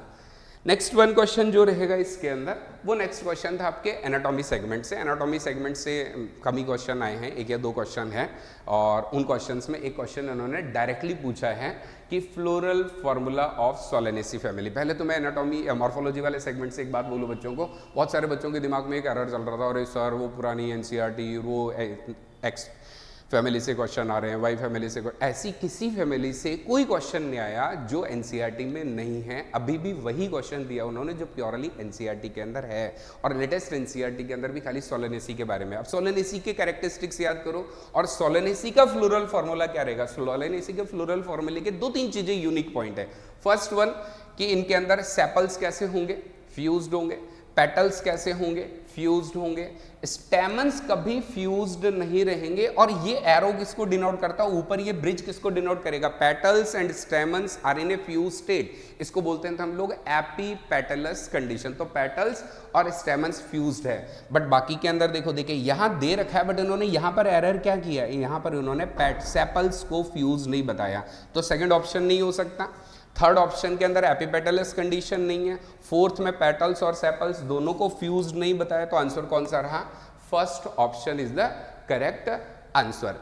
Next question के साथ डिस्कशन करें, और नेक्स्ट क्वेश्चन जो था आपके 12th class first chapter pollination से क्वेश्चन था, और इस क्वेश्चन को बहुत ज़्यादा एक्सप्लेनेशन की नीड नहीं है, डायरेक्ट हम लोगों को पता है कि there are 3 type of pollination, autogamy, xenogamy and geitonogamy. इन्होंने क्या बोला? इन्होंने बोला कि following type of pollination brings genetically different types.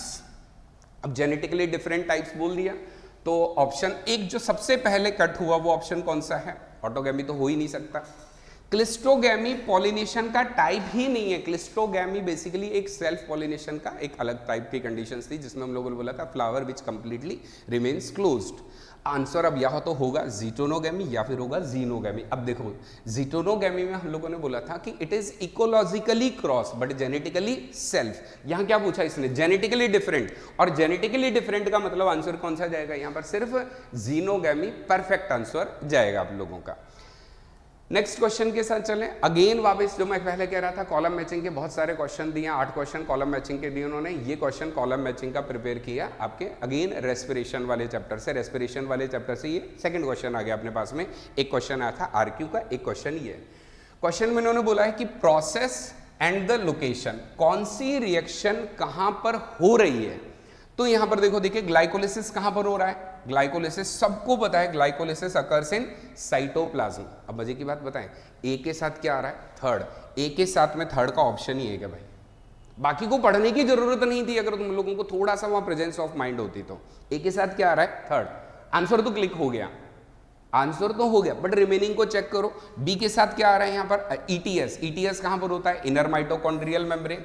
ETS के बाद देखो एक्यूमुलेशन ऑफ प्रोटॉन, याद करो ईटीएस में प्रोटॉन गेट एक्यूमुलेटेड इन, तब हम लोग बोलते थे कि this one is mitochondria and this one is inner membrane of mitochondria, और प्रोटॉन कहां पर एक्यूमुलेट हो रहे हैं बोलो, देखें in between the both membranes, या फिर मैं क्या बोल दो, इंटर मेम्ब्रेनस स्पेस के अंदर। तो प्रोटॉन एक्यूमुलेशन कहां पर हुआ, इंटर मेम्ब्रेन स्पेस, और क्रेब्स साइकिल कहां पर चलेगा, माइटोकॉन्ड्रियल मैट्रिक्स। बोलो देखिए आंसर कौन सा जाएगा, आपका आंसर सेकंड प्रूव हो रहा है, जो कि सबसे पहले वाले से भी प्रूव हो रहा था कि ग्लाइकोलिसिस अकेला देख लेते। बहुत आसान सा क्वेश्चन था, प्रेजेंस ऑफ माइंड की रिक्वायरमेंट थी। अगेन नेक्स्ट क्वेश्चन जो था यहाँ पर, ये क्वेश्चन थोड़ा सा कंफ्यूजिंग कर सकता था, हालांकि कंफ्यूजन जैसा कोई मैटर था नहीं, बट बहुत आसान सा था। हाँ, एग्जाम के फोबिया, फोमो के अंदर, फोक के अंदर हो सकता है आप इस क्वेश्चन को गलत कर दे। एंड द क्वेश्चन पूछा था 6th mutant codon of beta globin gene causing polymerisation of haemoglobin, इसका मतलब सिकल सेल एनीमिया की बात कर रहा है। और सिकल सेल एनीमिया में आप लोगों ने क्या कहा था, GAG become GUG, GAG become GUG, तो आंसर क्या आ जाएगा यहाँ पर इसका, सेकंड ऑप्शन। नेक्स्ट क्वेश्चन, और नेक्स्ट क्वेश्चन जो था, ये क्वेश्चन दो जगह पर है, 12th क्लास के एनसीईआरटी में इस क्वेश्चन का एक्सप्लेनेशन दो जगह पर है, बट परफेक्टली ये जो वर्ड दे रखा है, ये वर्ड है इकोलॉजी के सेगमेंट के अंदर।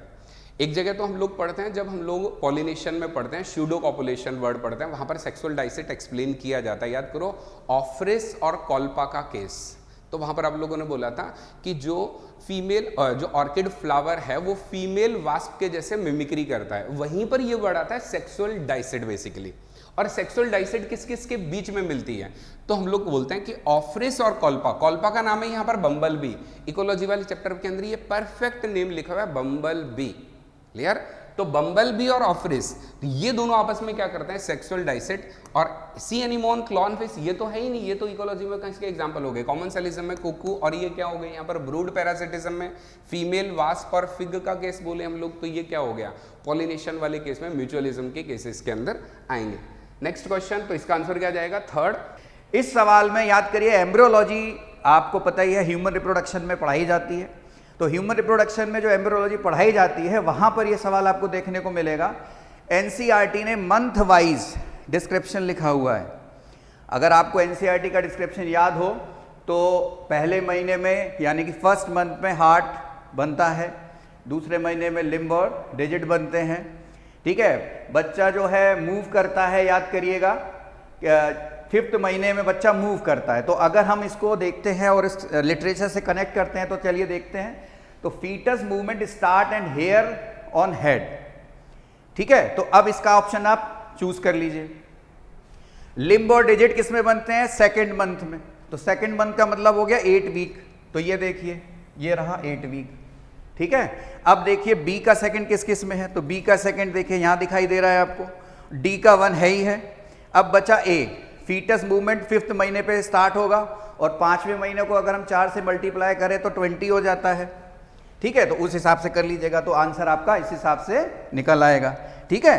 तो अब आगे बढ़ते हैं, अब आते हैं ग्रुप ऑफ रिसर्च, ठीक है। ये देखिएगा बहुत अच्छा सवाल बनाया है एनिमल किंगडम पे, और ये मतलब एक अच्छी क्वालिटी का क्वेश्चन देखने को मिला है। इसको देखिएगा, एक रिसर्च हो रही है, fish like animal and upon investigation of the following character were observe. Endoskeleton cartilage से बना हुआ है, एक्टोपैरासाइट है और सर्कुलर सकिंग माउथ है, तो दैट मीन्स ये साइक्लोस्टोमाटा है। क्या है ये, साइक्लोस्टोमाटा है। और पेयर्ड फिन और स्केल जो है वो एब्सेंट है। ये सीधा सीधा हमें साइक्लोस्टोमाटा को इंडिकेट कर रहा है, और साइक्लोस्टोमाटा के लिए पैट्रोमाइजोन बेस्ट ऑप्शन है, तो इसका ऑप्शन चला जाएगा ये, ठीक है। तो ध्यान रखिएगा। अब आते हैं अगले सवाल पर। ये भी सवाल आपने ह्यूमन रिप्रोडक्शन में स्पर्मेटोजेनेसिस सुना होगा, उससे रिलेटेड है। तो स्पर्मेटोगोनिया जो है वो अंडरगो कर रहा है series of cell division to produce sperm, select the correct statement from the following. तो इसमें हमें करेक्ट स्टेटमेंट ढूंढना है। अगर आप देखें स्पर्मेटोगोनिया ऑलवेज अंडरगो मियोसिस, तो ये बात गलत है।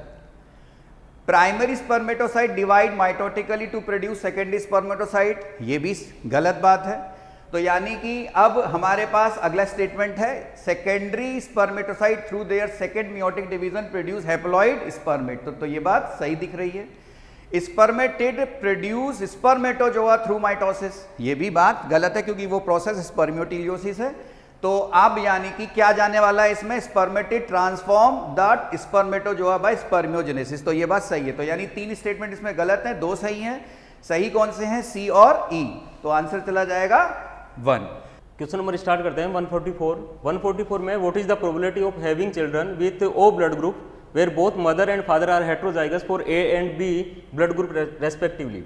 अगर इसमें प्रोबेबिलिटी देख रहे हैं तो प्रोबेबिलिटी का मतलब है मदर और फादर के लिए ए ब्लड ग्रुप है, इट मींस यहाँ पे कंडीशन हेट्रोजाइगस कंडीशन, ये बी ब्लड ग्रुप मींस यहाँ पर हेट्रोजाइगस कंडीशन बनेगी IBIO condition. O blood group के लिए कंडीशन देखा है, सिंपल सा क्वेश्चन है। अगर प्रोबेबिलिटी की बात करेंगे तो यहाँ पर प्रोबेबिलिटी आ जाएगी इसकी 25%, ठीक है। अगर ओ ब्लड ग्रुप के लिए इसने प्रोबेबिलिटी पूछा है तो यहाँ पर प्रोबेबिलिटी डायरेक्टली आ जाएगा 1/4 इसका होगा, मतलब कितना हो जाएगा 25%। अब इस सवाल में अगर हम देखते हैं कि arrange the following event occurring in the renin angiotensin mechanism in the correct order. अगर आपको याद होगा एनसीईआरटी में एक रास मैकेनिज्म लिखी हुई है, ये उस पे सवाल है, और वो ऑपरेट कब होती है पहले तो ये पता होना चाहिए। तो जब जिसका जीएफआर कम हो जाए, यानी कि ग्लोमेरुलर फिल्ट्रेशन रेट अगर किसी की कम हो जाती है तो ये ऑपरेट होती है। तो ये देखिए इसमें पहले ये आएगा, ठीक है, और जब ये ऑपरेट हो जाएगा तो सबसे लास्ट में याद करिए बीपी बढ़ जाएगा, तो सबसे लास्ट में ये आएगा। अब आप इसमें ऑप्शन ढूंढिए, सी किसमें पहले दिखाई दे रहा है, इसमें दिखाई दे रहा है, एक इसमें लास्ट में इसमें दिख रहा है, और कोई ऑप्शन इसमें ऐसा है नहीं। बाकी आप इसको रेनिन एंजियोटेंसिन एल्डोस्टेरोन पाथवे से चेक कर सकते हैं। आगे बढ़ते हैं।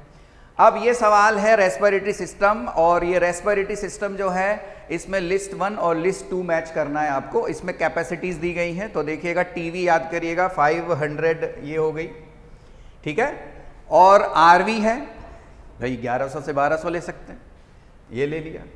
उसके बाद जो ईआरवी है एक्सपायरेटरी और रिजर्व वॉल्यूम और इंस्पायरेटरी रिजर्व वॉल्यूम, तो ये 2 वॉल्यूम होते हैं, आपको पता ही होगा। जो इंस्पायरेटरी रिजर्व वॉल्यूम होता है वो आपको पता ही है कितना होता है, 1 हो गया, और आईआरवी की वैल्यू आपको पता ही है 1000 से 1100 ml। तो इस हिसाब से आप इसमें मैचिंग कर लीजिए। मैचिंग करने में आप देखोगे कि टीवी जो है वो 2 में है, तो यानी डी का 2 है, तो डी का 2 हमारे पास इसमें दिखाई दे रहा है, और ए का 3 दिखाई दे रहा है, तो ए का जो है वो 3 ये दिख रहा है आपको, ठीक है। और अब बचा आपके पास आईआरवी, तो आईआरवी कितना है, इतना है, तो अब आप इसके बिहाफ पर सही मैचिंग ढूंढ सकते हैं। तो सही मैचिंग के हिसाब से सी का क्या जा रहा है 1, तो सी का 1 यहाँ पे आपको एक ही में दिखाई दे रहा है, आंसर चला जाएगा इसमें 3rd, तो इस हिसाब से आप इसको कर सकते हैं। अब आते हैं अगले सवाल पर।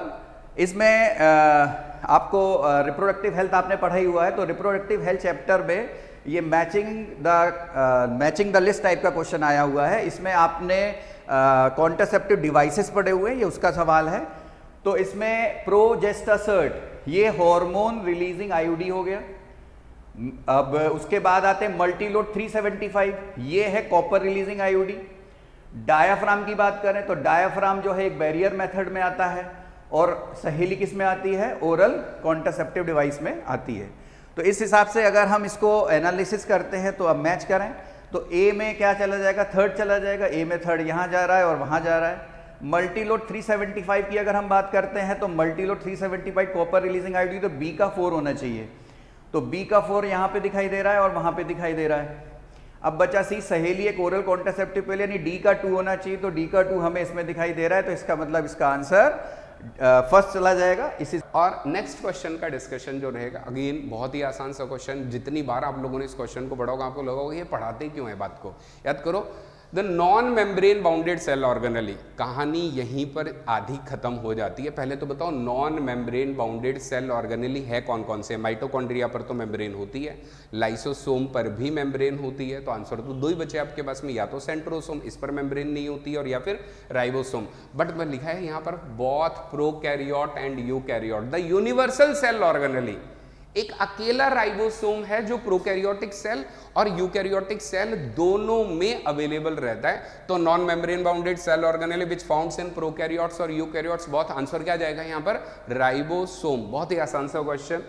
अगले क्वेश्चन पर चले हम लोग। यहाँ पर ये क्वेश्चन थोड़ा सा कुछ सेगमेंट के अंदर हो सकता है बच्चों ने गलत किया हो जल्दबाजी के अंदर।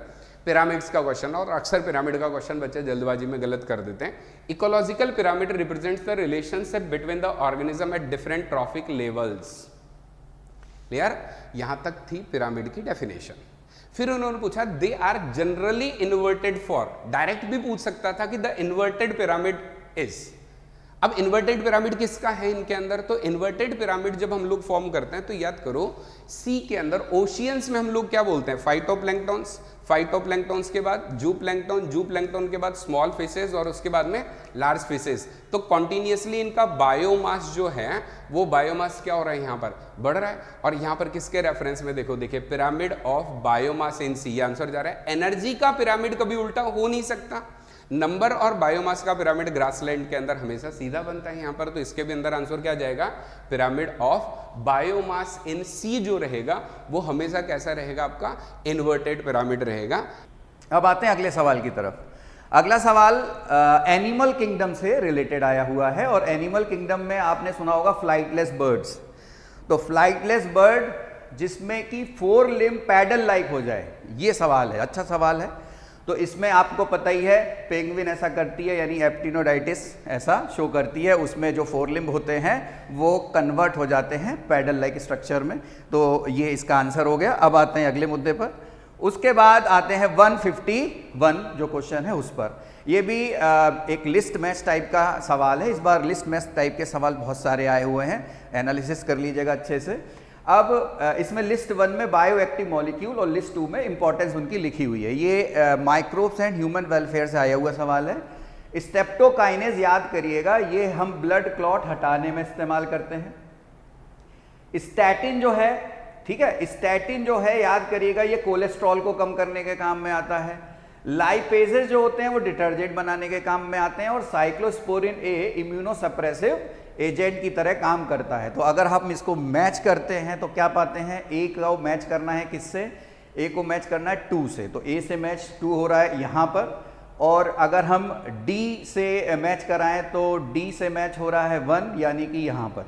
और बी से अगर हम मैच कराएं तो बी से स्टैटिन मैच हो रहा है क्या, हाँ हो रहा है।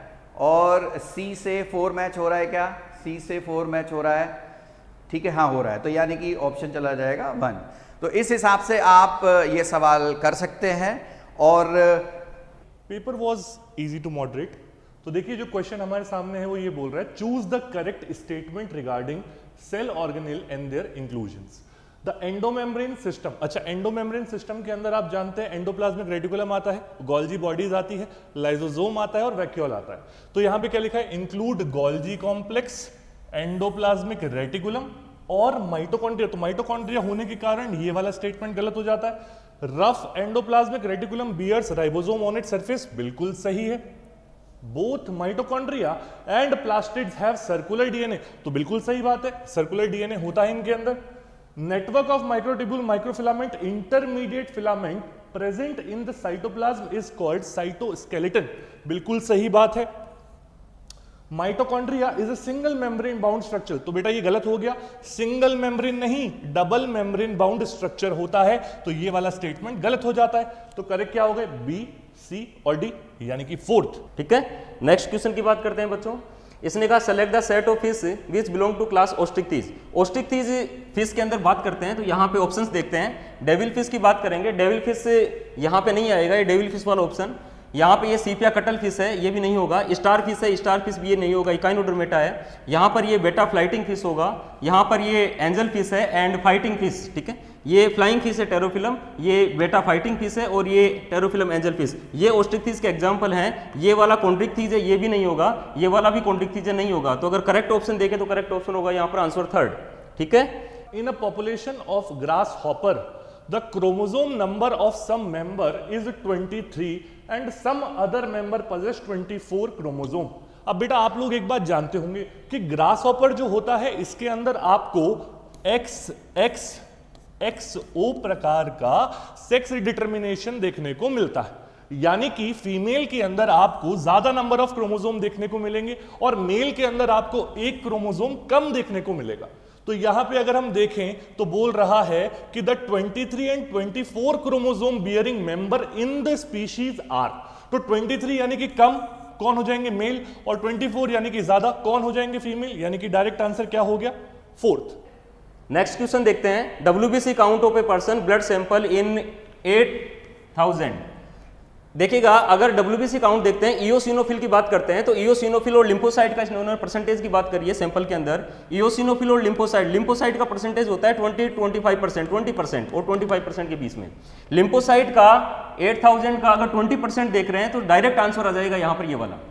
उससे पहले अगर यहाँ पर इओसिनोफिल की बात करते हैं, इओसिनोफिल का यहाँ पर परसेंटेज होगा 2 to 3%, इट मींस ये हो जाएगा, तो आंसर डायरेक्टली यहाँ पर हो जाएगा 1। ठीक है, डायरेक्टली इस क्वेश्चन को यहाँ से करके कोरिलेट करके देखा जा सकता है कि यहाँ पर 8000 है, इट मींस इसका 20-25% अप्रोक्स ये वाला आएगा, इसका मतलब डायरेक्टली आंसर हो जाएगा इसका। बहुत सिंपल सा क्वेश्चन है, आंसर हो जाएगा इसका 1। ठीक है, नेक्स्ट क्वेश्चन की बात करते हैं। यहाँ पर ये बायोटेक का क्वेश्चन है, बायोटेक एप्लीकेशन का क्वेश्चन है। यहाँ पे क्वेश्चन है the toxin protein isolated from Bacillus thuringiensis coded by which of the following genes would control cotton bollworm and corn borer. Directly NCERT की लाइन है, डायरेक्टली एनसीईआरटी की line है, दोनों के लिए दे रखा है कि अगर कॉटन बोलवर्म की बात करते हैं तो इसके अंदर हो जाएगा cry first AC। Direct NCERT की लाइन अगर कॉर्न बोरर के लिए बात करते हैं तो ये हो जाएगा cry first AB, it means answer चला जाएगा इसका 3rd। ठीक है, यहाँ पे नेक्स्ट क्वेश्चन देखते हैं, बायोटेक वाले से यहाँ से रेगुलर क्वेश्चन आ रहा है नीट एग्जाम में। यहाँ से नेक्स्ट क्वेश्चन देखते हैं, मैचिंग वाले क्वेश्चन इस बार नीट में बहुत सारे क्वेश्चन पूछे गए हैं। ये मैचिंग वाला क्वेश्चन है, ड्रग्स वाला पार्ट है, ह्यूमन हेल्थ एंड डिजीज वाले पार्ट से। देखिएगा मैच करवा के देखते हैं एक बार क्या है। निकोटीन की बात करते हैं, निकोटीन यहाँ पर मैच करेगा एड्रिनल ग्लैंड वाले पार्ट को स्टिमुलेट करेगा, वहां से कैटेकोलामिन्स रिलीज करवाता है जो ब्लड के अंदर सर्कुलेट होता है मोस्टली। ठीक है, मॉर्फिन्स की बात करते हैं। मॉर्फिन क्या होता है, मॉर्फिन जनरली वर्क करता है, एक इफेक्टिव सिडेटिव है और पेनकिलर की तरह वर्क करता है। पहले सबसे पहले फटाफट से 2 ऑप्शन मैच कराते हैं, ए का मतलब सेकंड और बी का मतलब हो गया 3rd, ए का मतलब सेकंड और बी का मतलब हो गया 3rd, ए का मतलब सेकंड और बी का मतलब 3rd। ठीक है, आगे और मैच करवाना पड़ेगा। यहां पर हम उसके बाद में देखते हैं कोकीन की बात कर लेते हैं। कोकीन और हेरोइन दो के अंदर हल्का सा कंफ्यूजन हो रहा है कि कोकीन और वो क्या होगा। कोकीन की बात करेंगे, कोकीन जनरली कोज करता है यूफोरिया वाली कंडीशन या एनर्जी को इंक्रीज करने का वर्क करता है। कोकीन यहां पर यूफोरिया कोज कर रहा है, इट मींस डी के अंदर फर्स्ट वाला ऑप्शन है और डी का फर्स्ट वाला ऑप्शन है, तो मेरा आंसर चला जाएगा ये वाला आंसर। ठीक है, तो ये मैच वाले क्वेश्चन था। मैच वाले क्वेश्चन से लास्ट के अंदर जो सी ऑप्शन बच रहा है, इट मींस हेरोइन। हेरोइन किसकी तरह काम करेगा, बॉडी फंक्शंस को स्लो डाउन करेगा, डिप्रेसेंट की तरह वर्क करेगा। ठीक है, नेक्स्ट क्वेश्चन की बात करते हैं इसके बाद में। यहां पे ये भी मैचिंग वाला क्वेश्चन है जो मसल्स और स्केलेटन के से रिलेटेड, डिसऑर्डर से रिलेटेड क्वेश्चन पूछा गया है। देखिएगा सबसे पहले बात करेंगे मस्कुलर डिस्ट्रोफी। मस्कुलर डिस्ट्रोफी आपको पढ़ाया भी था क्लास के अंदर कि ये डायरेक्ट एनसीईआरटी का ये क्वेश्चन है, एनसीईआरटी की ही लाइनें हैं। मस्कुलर डिस्ट्रोफी मींस ये प्रोग्रेसिव डीजनरेशन ऑफ मसल है। यहां पर टिटेनी की बात करेंगे, टिटेनी का मतलब होता है वाइल्ड कॉन्ट्रैक्शन इन मसल, और ऐसा होगा बॉडी फ्लूइड के अंदर कैल्शियम आयन की डेफिशिएंसी की वजह से, लो लेवल की वजह से। यहां पर एक है सिंपल सा वर्ड है कि अगर जॉइंट्स में इन्फ्लामेशन होता है तो नेम क्या दे दिया जाएगा, आर्थराइटिस। दूसरा है माइस्थेनिया ग्रेविस। माइस्थेनिया ग्रेविस एक ऑटो इम्यून डिजीज है, ऑटो इम्यून डिजीज है जो ये अफेक्ट करेगा कहां पे, न्यूरोमस्कुलर जंक्शन वाले पार्ट पर। अब मैच करवा के देखेंगे, ए वाले का मतलब है 3rd वाला, तो ए 3rd इसमें आ रहा है, ये वाला ऑप्शन होगा नहीं। ए 3rd इसमें आ रहा है, ये भी नहीं होगा, या तो ये हो सकता है। सेकंड मैच करवाएगा, बी का मतलब फर्स्ट है और बी का आर्थराइटिस, बी का मतलब यहां पर ए का मतलब 3rd है और बी का मतलब फर्स्ट है, तो बी का फर्स्ट ये यहां पर आ रहा है, तो ये वाला ऑप्शन बी इसमें इनकरेक्ट हो गया, ये वाला ऑप्शन बी इनकरेक्ट हो गया, और अगर करेक्ट ऑप्शन देखेंगे तो ये वाला हो गया। ठीक है, तो ये भी सिंपल सा क्वेश्चन था, डायरेक्ट एनसीईआरटी की लाइनों से ये क्वेश्चन था। नेक्स्ट क्वेश्चन देखते हैं यहां पर, ये बिल्कुल सिंपल सा 1 लाइनर क्वेश्चन था। ऐसे क्वेश्चन इस बार वाले पेपर में बहुत कम क्वेश्चन पूछे गए हैं। In which animal do haploid cell divide mitotically to produce gamete. ऐसा डायरेक्टली होता है मेल के अंदर, हनी बी के अंदर, हनी बी ऐसा करती है। एक क्वेश्चन और भी बॉटनी में आया था पार्थेनोजेनेसिस का, यहां पर ये माइटोटिकली गैमेट प्रोड्यूस करेगा, डायरेक्टली क्वेश्चन है मेल हनी बी का। ठीक है बेटा, देखिएगा एक और क्वेश्चन है यहाँ पर, ह्यूमन रेस्पिरेशन का क्वेश्चन है। इन्होंने कुछ क्वेश्चन पढ़ते हैं, human respiration occur in the following step, arrange this step in the correct order. और करेक्ट ऑर्डर देखते हैं, ये थोड़ा अच्छा क्वेश्चन था, लेंथी क्वेश्चन है। करेक्ट ऑर्डर के अंदर सबसे पहले यहां पर होगा पल्मोनरी वेंटिलेशन। ठीक है, पल्मोनरी वेंटिलेशन के अंदर एयर अंदर आएगी और वहां पर CO2 बाहर निकलेगी, तो ये फर्स्ट वाला हो तो ये होगा, अगर करेक्ट ऑर्डर की बात कर रहे हैं। सेकंड पार्ट के अंदर देखिएगा, ऐसे क्वेश्चंस में हिंट आपको क्या मिलेगा कि सबसे लास्ट में क्या होगा, सबसे फर्स्ट में तो सी होगा, सबसे लास्ट में होगा सेलुलर रेस्पिरेशन। ठीक है, तो सबसे पहले ये मैच करवा लीजिएगा, अगर पूरे ऑप्शंस नहीं पढ़ते हैं तो। सबसे पहले तो यहां पर होगा सी वाला, सी इधर भी आ रहा है और इधर भी आ रहा है। उसके बाद में होगा यहाँ पे डी का मतलब क्या होगा, सेलुलर रेस्पिरेशन, और सेलुलर रेस्पिरेशन दोनों पॉइंट में है, इसका मतलब ये 2 ऑप्शन तो एलिमिनेट हो गए। ठीक है, आगे देखिएगा, उसके बाद में पल्मोनरी वेंटिलेशन के बाद में ऑप्शन सब पूरे पढ़ने पड़ेंगे। यहां पर होगा उसके बाद में एल्वोलर मेम्ब्रेन से O2 और CO2 का जो डिफ्यूजन हो रहा है उसकी बात करेंगे, तो सी के बाद में होगा बी वाला स्टेटमेंट। सी के बाद में अगर बी स्टेटमेंट की बात करते हैं तो सी ये वाला ऑप्शन वैसे 2 इनकरेक्ट हो चुके हैं, अगर यहाँ पे सी के बाद भी, इसका मतलब ये वाला ऑप्शन हो जाएगा करेक्ट और ये वाला ऑप्शन भी क्या हो जाएगा, इनकरेक्ट। ठीक है, तो ऐसे क्वेश्चंस को हम थोड़ा सा हिंट देकर किया जा सकता है। डायरेक्ट एनसीईआरटी की लाइन से क्वेश्चन है और इसको ऑर्डर अगर देखते हैं तो यहाँ पर सबसे पहले पल्मोनरी, उसके बाद में यहाँ पर मैच करेगा डिफ्यूजन ऑफ O2 और CO2 का, उसके बाद में यहाँ पर हो जाएगा ई वाला O2 का, यहाँ पर क्या होता है, गैसेज का ट्रांसपोर्ट होता है बाई ब्लड, और उसके बाद में होता है डिफ्यूजन, किसमें, ब्लड और टिश्यूज के अंदर डिफ्यूजन से, और सबसे लास्ट में क्या हो जाएगा, सेलुलर रेस्पिरेशन। ठीक है बच्चों, आगे देखिएगा अगले पार्ट में नेक्स्ट क्वेश्चन की बात करते हैं। यहां पर इन्होंने फीमेल गैमेट के अंदर कोई आउटर टू इनर लेयर का कुछ सीक्वेंस अरेंज करवाया है। ठीक है, आपको फीमेल गैमेट के अंदर यहां पे बताया था कि सबसे पहले यहां पर जो लेयर होती है वो होती है कोरोना रेडिएटा लेयर। ठीक है, ये डबल लेयर होती है, सबसे आउटर मोस्ट लेयर होती है। सबसे पहले होगा कोरोना रेडिएटा, कोरोना रेडिएटा के बाद में इनर मेम्ब्रेन होगी, नेम दे दिया जाएगा zona pellucida layer. Zona pellucida secondary side खुद सीक्रेट करता है अपने सराउंडिंग के अंदर। उसके बाद में क्या होगा, उसके बाद में उसके ठीक अंदर यहां पे प्रेजेंट होगा पेरीवाइटलाइन स्पेस, और उसके बाद में सबसे इनर मोस्ट की बात करेंगे, ओवम की खुद की प्लाज्मा मेम्ब्रेन होगी। इसका मतलब है आउटर टू इनर सीक्वेंस पूछा है, सबसे आउटर मोस्ट ये वाली लेयर है और सबसे इनर की बात करेंगे ओवम का प्लाज्मा मेम्ब्रेन। तो हम इसको अरेंज कर लेंगे और अरेंज करेंगे तो फर्स्ट वाले के अंदर आएगा यहां पर कोरोना रेडिएटा, इसका मतलब फर्स्ट वाले के अंदर सी ये वाला, ये 2 ऑप्शन वैसे एलिमिनेट कर दिया मैंने। उसके बाद में होगा जोना पेलिसिडा, इसका मतलब सी और ए जोना पेलिसिडा, और उसके बाद में यहां पर होगा पेरीवाइटलाइन स्पेस, पेरीवाइटलाइन स्पेस का मतलब बी वाला, तो ये वाला ऑप्शन क्या हो जाएगा, सही। ठीक है, और ये वाला ऑप्शन क्या हो जाएगा, इनकरेक्ट। क्लियर है, आगे देखिएगा नेक्स्ट क्वेश्चन की बात करते हैं। यहां पे ह्यूमन प्रोटीन, बिल्कुल सिंपल सा क्वेश्चन था ये भी। ठीक है, ट्रांसजेनिक एनिमल से अल्फा-1 एंटीट्रिप्सिन ऑब्टेन करते हैं, ऐसा ट्रांसजेनिक सीप से किया जाता है, और वो किसके डिजीज के लिए होता है, एम्फाइसीमा डिसऑर्डर के डिजीज के लिए होता है। ठीक है बच्चों, ये एक एम्फाइसीमा के लिए डायरेक्टली क्वेश्चन आया था। ट्रांसजेनिक सीप है वो यूज में लेते हैं, वहां से अल्फा-1 एंटीट्रिप्सिन ऑब्टेन करते हैं, जो किसके लिए, एम्फाइसीमा डिजीज के लिए। बोल रहा है कि select the correct statement regarding cell membrane in eukaryotic cell. तो ध्यान से देखिएगा, यूकैरियोटिक सेल के बारे में बोल रहा है। Membrane of human RBC has approximately 52% protein. बिल्कुल सही बात है, 52% प्रोटीन होते हैं और 40% लिपिड होते हैं, तो ये वाला स्टेटमेंट एकदम करेक्ट हो जाता है। Major phospholipid are arrange in the form of bilayer, बिल्कुल करेक्ट है, ये वाला भी करेक्ट है। Extension of plasma membrane into the cell form mesosome, बिल्कुल सही है, लेकिन बेटा हमने स्टार्टिंग में बोला था यूकैरियोटिक सेल के रिस्पेक्ट में, तो ये स्टेटमेंट सही होके भी हम लोग इसको कंसीडर नहीं करेंगे। Tails toward the inner part of the lipid are hydrophobic and thus protected from aqueous medium. NCERT की एज इट इज लाइन है तो एकदम करेक्ट है। Glycocalyx is present on outer surface of plasma membrane. बेटा glycocalyx eukaryotic में थोड़ा ना होता है, तो ये भी क्या हो जाएगा, गलत हो जाएगा। इसका करेक्ट आंसर क्या हो जाएगा, ए बी डी, यानी कि 4th। So as you can see here, male frog can be distinguished from female frog due to the presence of, we know there are 2 things that can distinguish between them. Male frog has vocal sac which are amplifier type of organs, while another thing is copulatory pads. So B and D, it should be our answer. आगे बढ़ते हैं। Which of the following equation depicts Verhulst-Pearl logistic population growth? अब बेटा Verhulst-Pearl logistic बोला है, यानी कि आप लोग जानते होंगे लॉजिस्टिक ग्रोथ मॉडल के बारे में कि ये होता है dn by dt is equal to rn 1 minus n by k। अगर हम इसको सॉल्व करें तो dn by dt is equal to rn k minus n by k। क्या ऐसा ऑप्शन हमें कहीं दिख रहा है, dn by dt rn k minus n by k, यानी कि पहला ही सही हो जाता है। Now choose the correct statement. We need to pay attention to this particular word here, correct statement. Now you can go through that regarding frog, almost all of the statements except this one, if you can see that hind brain consists of cerebellum, medulla oblongata, optic lobe is wrong here because it's the part of midbrain. And one can say that there are 12 pairs, this is also wrong. Why? Because only reptiles, birds and mammals have got 12 pairs of cranial nerves. So it should be 10 pairs. So one can say that here 2 of them are wrong. A, C and E are correct. So this should be our answer. Now again, in this question, incorrect statement. You need to pay attention to incorrect thing here. Now here erythroblastosis fetalis condition observed having fetus with Rh negative.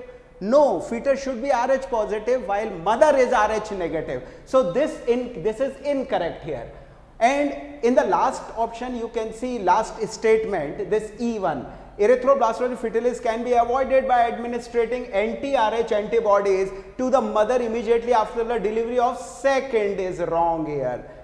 So it should be first child. So one can say that A and E are wrong. So it should be like A and E. First answer is correct here. We move on to the next question. Which of the following statements are correct? Again, correct. You need to pay attention to these words here. So human skull monocondylic, it's wrong. Why? Because it is dicondylic. And one more thing one can say, that all ribs except the last, this is wrong. This word is wrong because all ribs are bicephalic. So this statement is wrong, and here they are asking about the correct statement. So B, C, E. So here B, C and E, this should be our answer because they are asking about the correct statement. Now match the list. Now we know that cortisol in general is anti-inflammatory type. So here they have written here the word the anti-inflammatory, so this should come here. Moreover, aldosterone is known for the reabsorption of sodium ions. So aldosterone should come here, stimulates reabsorption of sodium. And cholecystokinin, this cholecystokinin, it acts on 2 different organs, and it particularly stimulates secretion of pancreatic enzymes and bile juice from gallbladder. So it should come here. So if you go by this 2, 3 and 4, 2, 3 and 4, this should be our answer. 2. Now the following are the stages of life cycle of Plasmodium. Now here in this question, first the female mosquito injects sporozoid, this should be 1. Then sporozoid reach liver, this should be 2. And then the parasite reproduce asexually in liver, this should be 3. The parasite reproduce asexually then in RBCs. After it infects the liver, then it moves on to RBCs as well. So it should be 4. And finally the gametocyte develop in RBC, which should move back into the mosquito in order to continue the life cycle. So this should be the 5 one. So here EDBAC, EDBAC one can see here. So it should be our answer. Now in the next question, select incorrect. Again I say you need to pay attention to either they are asking about correct or incorrect type of a statement. So here they are asking incorrect ones. Now here one can say bilateral symmetry in adult echinoderm. No. Here radial type of symmetry should be there in the adult. Radial. So this is wrong statement. Moreover, here members of class Reptilia maintain constant body temperature. This is wrong here because they are poikilothermic. And one can say that this one is also wrong. They are asking about the incorrect statements. So B and E, they are wrong statement. This should be our answer. We move on to the next one, the specific receptor for neurotransmitter. Look here, receptor word is written. So receptors are always present on the postsynaptic membrane. This is obvious choice. We move on to the next question. Choose the correct statement regarding muscle contraction. Now they are just asking that correct statement regarding muscle contraction. So here, if you go through all these statements, one can say the only wrong statement is this one. Calcium inactivate. It actually activates. Actin for breaking cross bridge. So this is the wrong thing. Otherwise, all of the rest of the statements seem correct. A, B, D, E, all these are correct. So A, B, D, this should be our answer. Next, which of the following is not an example of convergent evolution?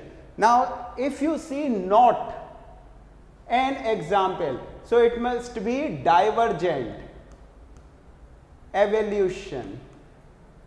They must be asking. So, forelimb of whale and bat, because whale and bat both belong to Mammalia group, and from common ancestor they just got diverged and got adapted to different habitats. So one can say that divergent evolution is shown by this one, and rest of them, they all are convergent: octopus, mammal, butterfly, bird, and flipper, penguin and dolphin. 1, 3 and 4, they all are the examples of actually convergent evolution. The only thing is here which is not an example of convergent evolution, it is the example of divergent evolution.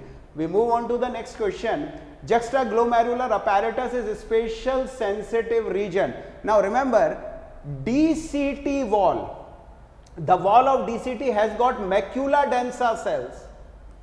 Macula densa cell of DCT wall, and afferent renal arteriole wall has got a JG cells, and they are actually the part of juxtaglomerular apparatus which produces renin also. So one can easily say that this should be our choice. The following reaction depicts the activity. Now here the enzyme, it is breaking, it is removing the group X and Y, and moreover this double bond is being introduced. So double bond introduced, and in this reaction, though the groups are removed or broken, but it is not hydrolysis. The enzyme is not using the water molecule. So one can say it should be the example of lysis is, that is group 4 or class 4 type of enzymes. Next question, and now we have to match here some of the respiratory type of organs or structures are shown here. The word branchia, remember branchi simply indicates gills, and we know that mollusks have ctenidium gills. Ctenidium gills. So mollusca should come here. Reptiles show pulmonary, adult amphibian have both pulmonary and cutaneous, while amoeba has got this cellular type of respiration being unicellular. So 2, 1, then 4, 3. So 2, 1, 4, 3. Look here. This should be our option. This should be our choice. Next, what is the reason behind production of large holes in Swiss cheese? This is a factual question. Propionibacterium shermani. So here the prediction of large amount of CO2 by Propionibacterium shermani, this should be our choice. Since this is factual question, there is nothing to explain here. We move on to the next question. Again, match the list 1 and 2 with respect to chronology of evolution.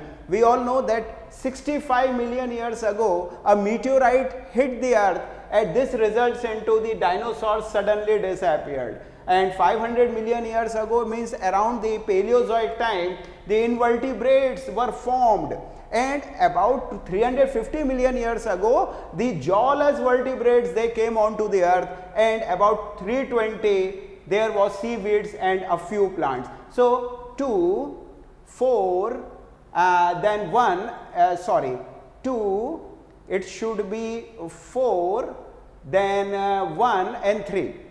2, 4, 1, 3, I think this should be our answer. Yes, it's correct. This is our answer.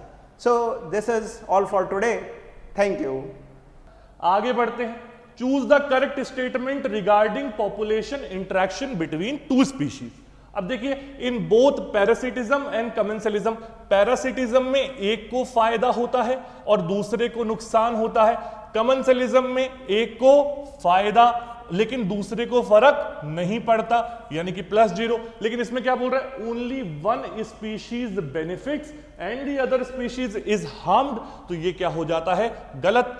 अगला देखिए, both species benefits in mutualism. तो एकदम सही बात है. Mutualism के अंदर दोनों को क्या होता है बेटा?